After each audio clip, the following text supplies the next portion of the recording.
ใจกล้าเป็นเมืองประวัติศาสตร์ลือชาเด็ดเดี่ยวอาถรรพ์ปากฟุ้งพิมานสมัยก่อนลับแลเป็นถิ่นกำเนิดลูกหลานผู้ประเสริฐเข้ามาเมียนหล่อหลอมห้องเรียนทฤษฎีการเมืองและการปกครองกำเน้นแนวทางสอดคล้องบทเรียนของภาคศึกษาอบรมภายหลังปลดปล่อยสร้างตั้งเป็นสถาบัน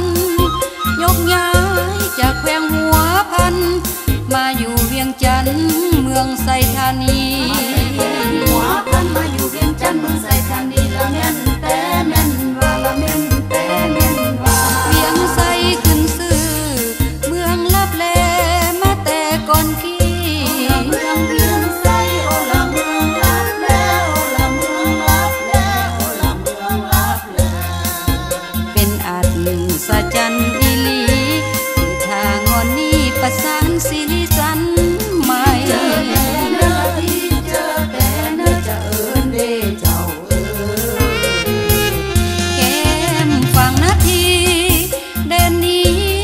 เบาหล่อล้อ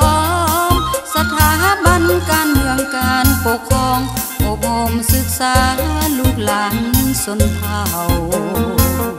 สืบทอดมูลเสือเพื่อก้าวสู่อนาคตชาติลาวสถาบันนับวันเดินก้าวสร้างศาสตร์ลาวให้เจริญรุ่งเรืองมาแต่เมืองลับแลแต่ละเลือเจ้าเอ๋ยมาแต่เมืองลับแลแต่ละเลือเจ้าเอ๋ย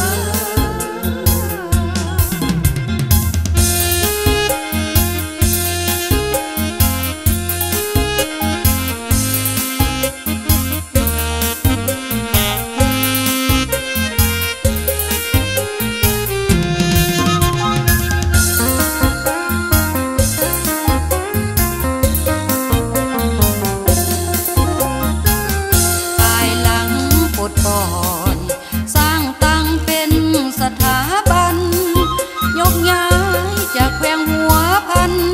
มาอยู่เวียงจันทน์เมืองไซธานี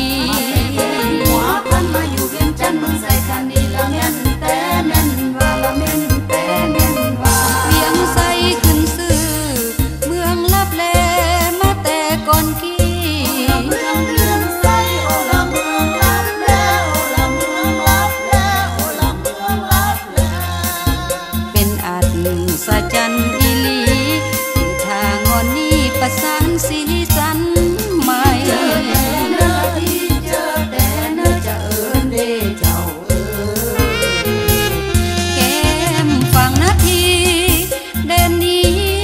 เบาหล่อล้อ